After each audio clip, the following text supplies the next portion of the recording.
Paz do Senhor Jesus, tudo bem com vocês? Que Deus abençoe você, sua casa, sua família. Você já sabe, né? Divulga esse vídeo, compartilha, deixe seu like, se inscreva no canal. Deus abençoe sua vida e sua família. E hoje nós vamos falar sobre Naamã. Vou passar a palavra para a irmã Cristiane. Amém. Naamã está no livro de 2 Reis. A gente vai falar de capítulo 5.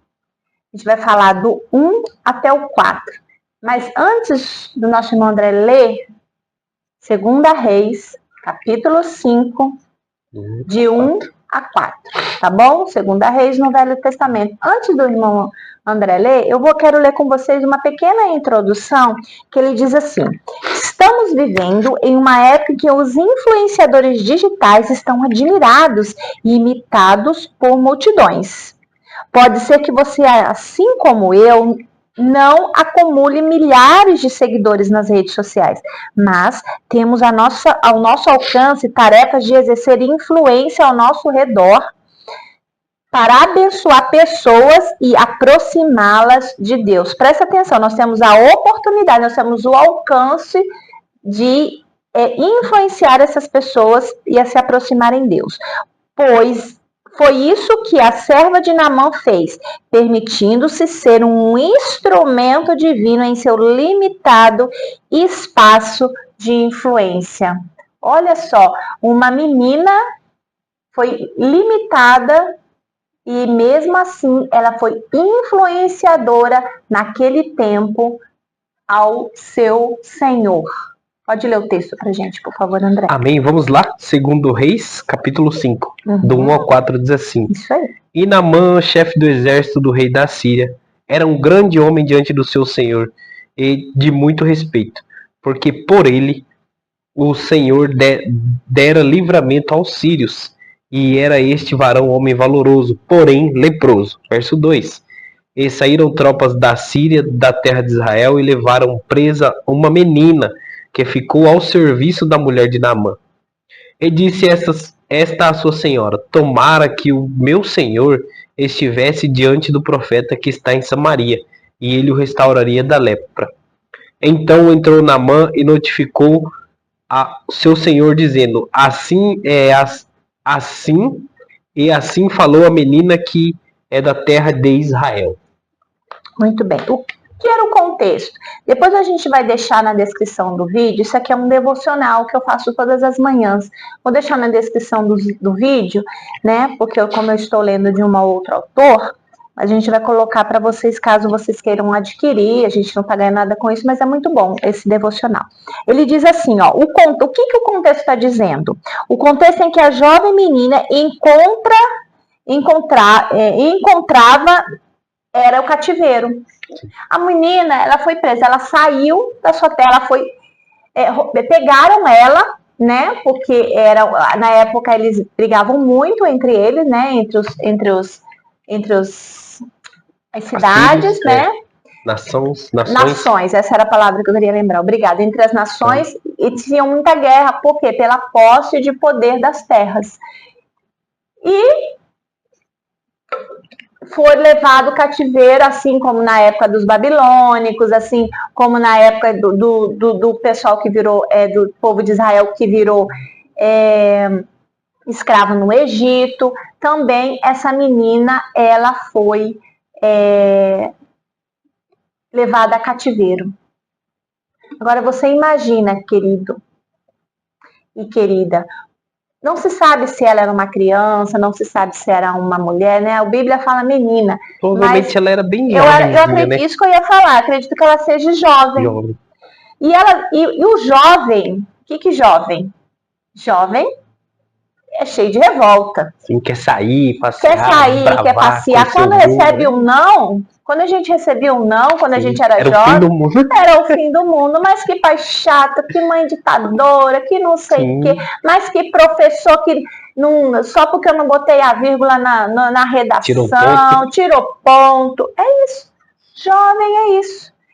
E ela poderia sim, poderia se revoltar, porque ela conhecia o Deus único, Criador dos céus e da terra. Ela confiava nesse Deus poderoso. Sim. E de repente ela saiu do meio da sua família. Foi levada a cativeiro para uma terra estranha. E ainda, querido, ela foi se transformar em escrava. Hoje em dia, a gente pede para o nosso filho lavar a louça, já fica bravo. A gente pede para ajudar em casa, já fala, né? E tem uns que ainda falam ainda de direitos. Eles falam das crianças dos direitos, tem o ECA, né? Mas e os deveres? Eles esquecem dos deveres. E ela não. Ela foi, virou escrava e foi até essa casa, né? Então o contexto ele diz assim: a jovem menina encontrava-se era de cativeiro, havia perdido a influência dos pais e do seu próprio povo e cultura. Ela saiu da sua terra, foi levada à força e ela perdeu todo o contato. Mas a importância, André, de criar os nossos filhos Sim. nos caminhos do Senhor desde pequeno, para que não se desviará quando for mais velho. Isso a palavra diz. Quando a gente planta algo, quando a palavra de Deus é plantada numa terra fértil, ela brota, ela fortifica e ela dá vários frutos. No entanto, o aprendizado que ela teve anteriormente já tinha criado raízes em seu coração e ela estava pronta para compartilhar a sua fé, pois conhecia o Deus de Israel. Ela conhecia o Deus de Israel, André. Ela sabia que aquela situação que ela estava vivendo lá Era só um momento. Era um momento. E mesmo que, olha, gente, que grandeza. Eu acredito que mesmo que ela imaginasse que nunca mais ia ver os seus pais. Pode ser que tenha acontecido isso, pode ser que não, a gente não sabe. Mas ela confiou em Deus, ela permaneceu firme na fé dela. E quantas vezes a gente não permanece firme na nossa fé?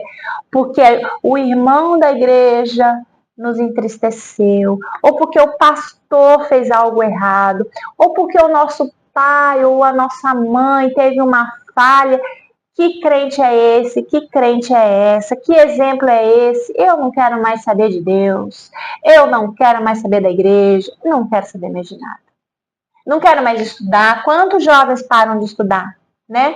Porque parece uma situação difícil. A pessoa está na igreja, está firme com Deus, está casado. Aí acontece uma situação difícil na vida dela. E o que acontece? Ela afasta de Deus e não volta mais. Chuta o balde. Chuta o balde, porque inicialmente Deus tinha dado um casamento perfeito para ele, só que aconteceu uma situação no casamento e afastou-se de Deus e não volta. Por quê? Porque me decepcionaram. O crente me decepcionou. O cristão me decepcionou. É igual do mundo, é por isso que nós temos que ser o sal da terra e luz do mundo, mostrar essa diferença. E essa menina, ela foi o sal da terra, a luz do mundo. O que aconteceu com o seu senhor? Naamã era o seu senhor. Ele era chefe do exército, era o mandante, era o comandante. E era bem sucedido. Bem sucedido. A mesma coisa que aconteceu com José. Lembra de Potifar lá na historinha de José? Lembra, Andressa? A história lá? O que aconteceu? Ele era o chefe. José foi modelo, diferente. E essa menina também foi. A Bíblia não diz o nome, só relata como menina. Ela não era igual a todo mundo, como diz a mãe da gente. Não era igual a todo mundo. Uhum. Era uma cidadã do céu. Sim. Como diz uma musiquinha aí, cidadã do céu. E ele ficou muito doente. E ela vendo aquela angústia do seu senhor, a angústia da sua senhora, provavelmente ali dos seus servos, dos seus familiares, porque lepra era uma doença incurável. A lepra, você não podia nem encostar, André, que já pegava quem pegasse lepra. Era excluído. E aquele homem que era o forte, que era o respeitoso, que ele, né, era todo respeitado ali naquela cidade, naquele país, naquela nação. O que aconteceu com ele? Ele ficou ali pó. E aquela menina logo na frente lembrou-se de quem? De Deus. de Deus. Do Só que profeta. ela falou do profeta, ela lembrou do profeta. Eu conheço, ele já deve ter tentado várias coisas, chamou de certo vários feiticeiros, tentou de certo várias curas com plantas, né? Com várias coisas. E o que aconteceu? Eu conheço uma pessoa que pode curar o meu Senhor. Continue lendo o texto aí. Pode curar o Senhor, o profeta Eliseu. Depois de Elias veio Eliseu. Eliseu pode curar. E o que aconteceu com o restante da história, André? Você lembra? Sim. Depois do Geazi. Geazi não, perdão. Depois a menina falou para ele ir até o profeta Eliseu. Sim. E ele foi, era mais uma chance, né? Ele arrecadou lá os bens dele e foi lá, ué. Se tem alguém que me cura nessa vida, eu vou. E só que teve um detalhe, né? Assim, deu um delay na hora que você tava falando aí. Teve um detalhe, ele pegou e levou riquezas. Riquezas materiais. Só que ele não sabia que o próprio profeta Eliseu já tinha deixado muitas riquezas materiais quando atendeu o chamado de Elias. Porque ele, pelo que eu entendo, ele era proprietário de terras. Ele estava arando a terra dele e seus servos estavam ali. E ele queimou a carruagem e queimou os bois, né? Vamos dizer assim, que ele fez um churrasco, né? E foi embora. Isso aí já não estava mais no coração do profeta Eliseu, né? Ele já tinha renunciado às coisas mundanas. E quando ele chegou lá, chegou com presentes. Às vezes a gente gosta de receber presente, né? Mas tem presente que às vezes a gente recebe, que Deus fala pra gente não pegar. Ou às vezes quando a gente ganha, Deus fala pra gente doar pra outra pessoa. Que às vezes é só pra passar na nossa mão, virar uma bênção, aquele objeto material, bem material, e entregar para outra pessoa. É só um parênteses, o André ele costuma muito falar pra gente que tudo que a gente compra, tudo que a gente ganha, tudo que a gente, quando a gente vai fazer uma compra no mercado, ou quando a gente ganha um produto, ou pede algo de um site aí online, alguma coisa nesse sentido, o que a gente tem que fazer? Orar. Ele orienta a orar. Se eu comprei, porque a gente não sabe para quem foi consagrado. Né? Você pode ver lá um suco delicioso, você pode ver lá um microfone legal que a gente comprou, mas quem fez? Né? Quem transportou? Quem teve né? ideia Só um parênteses que eu lembrei disso, eu acho muito legal isso. O general Naaman, um homem respeitado, comandante do exército da Síria, que não era um exército pequeno, ele chegou até o profeta com os seus bens, só que o profeta não aceitou. O profeta falou para ele só mergulhar 7 vezes. 7 vezes. Ele não queria, mas o seu servo disse, se ele pedisse qualquer outra coisa, o senhor não ia fazer? É só mergulhar ali. Ele mergulhou 7 vezes. Claro, teve que quebrar um pouco o orgulho dele, né? Quebrou o orgulho, né? Tem lá uma na música Síria, que fala, né? Quebre o meu na orgulho. Síria tem Arbana e Farpá. E eu vou vir aqui tomar banho no rio de Damasco. Tá lá no mesmo capítulo 5, no versículo 12. E ele mergulhou 7 vezes. E a sua pele estava com uma pele de... Quando ele terminou? De bebê? De bebê. Você pega um neném que acabou de nascer, a pele dele tá zero, tá a coisa mais linda, bonita. Por quê? Porque ele não ficou exposto ao sol, não pegou sereno, nem nada do dia a dia. É um bebê. E a pele dele ficou perfeita. E o que ele fez? Ele levou um pouco da terra de Israel para sua nação, para que ele pudesse se ajoelhar e adorar o Senhor também. Ou seja, ele deixou tudo ali. Ele renunciou a si próprio para que Deus pudesse encher ele e curar ele, trabalhar na vida dele. E aquela menina, como a gente diz, eu penso que ela era bem nova mesmo, bem jovem, mas ela foi orientada a servir o único Deus fiel e verdadeiro, que é o Deus vivo. E o profeta foi uma referência, o profeta está lá, ou seja, o profeta é um homem de Deus. E o rei e o general Naaman, ele foi... mas ela foi inteligente também, quer ver? Ó?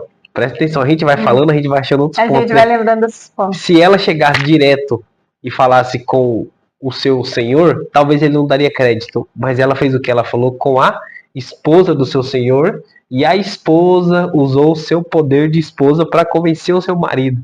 Porque às vezes ela também já estava cansada, sem esperanças, né? Puxa, ele nunca é curado, já fez de tudo.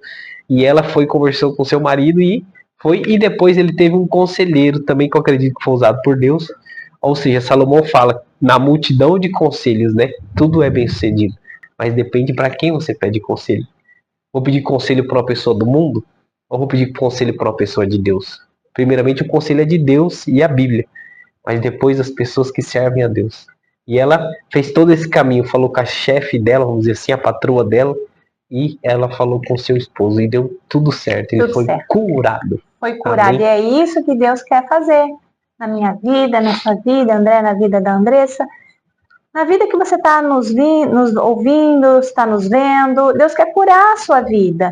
Deus quer que você seja uma influenciadora e uma influenciadora do reino de Deus. O finalzinho aqui do texto, ele fala assim: a serva de Naamã permaneceu anônima nos registros bíblicos, mas fez toda a diferença na vida daquela família, nos ensinando uma preciosa lição. Devemos usar nossa influência para a glória de Deus.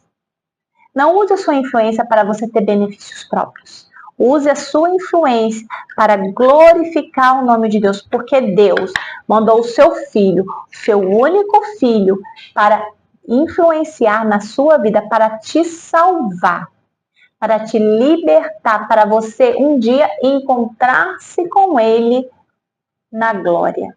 Vê-lo face a face com o Senhor, receber aquela grandiosidade, o alvo, seguir para o alvo, para você chegar no alvo, que é o reino dos céus. E ele fala assim: ainda que você seja pregador de multidões, certamente há um vizinho, há um colega de trabalho que pode ser influenciado pelo testemunho, e há valor em nossa influência para cumprimento da vontade de Deus. Quando a gente fala influenciador, não é você ter vários likes, vários seguidores, ou vou ter, falando em vida agora presencial, ter vários amigos. Não é isso. Quando você quer influenciar a palavra de Deus, você é a diferença. Então, use essa influência para o bem. Seja uma bênção para as pessoas, querido. Seja uma bênção ao redor, exerça influência para o reino de Deus. Você é um influenciador no reino de Deus. Você não precisa estar em um púlpito. Você não precisa estar atrás de uma câmera. Você não precisa ser algo grande para você falar de Deus e de pregar o evangelho a toda criatura. Batizando em nome do Pai, do Filho e do Espírito Santo de Deus. Deus quer que você seja essa grande comissão, seja esse grande influenciador. Para quê? Para que vidas e vidas sejam quebradas o orgulho, assim como foi quebrado o orgulho de Naamã. Amém. Amém. Que Deus possa continuar trabalhando nos nossos corações. Uma cristiana vai fazer uma oração. Amém. Para que Deus possa abençoar a sua vida. Sim, Deus maravilhoso, Deus tremendo, nós te damos graças e te rendemos louvores pela tua palavra. Senhor, que nós possamos ser influenciadores do teu reino. Que nós possamos, Senhor, levar o evangelho para onde o Senhor quer que nos leve. Seja na nossa casa, seja com os nossos filhos, seja, Senhor, com os nossos parentes, seja no nosso trabalho. Senhor, seja onde for, seja no ônibus, seja onde for, que nós possamos ser influenciadores do reino de Deus e as pessoas possam ver em nós a diferença. Cuida dessa vida, Senhor, que está nos ouvindo. Cuida dessa pessoa, Senhor, que está nos vendo, que está assistindo esse vídeo. Senhor, que seu coração venha a ser impactado por esse evangelho. Que sua vida venha a ser transformada, Senhor. Que ela possa ser, ó Deus, algo ser diferente, ó Deus, que eu possa fazer algo diferente. Que assim como aquela menina fez com Naamã, mostrou a ela o caminho no qual tem que seguir, que nós possamos também influenciar pessoas para o caminho de Cristo. Porque nós desejamos, nós ansiamos a tua face, a tua presença em nossas vidas. Nós te rendemos graças e rendemos louvores para todos sempre. Em nome de Jesus. Amém. Amém. Graça e paz.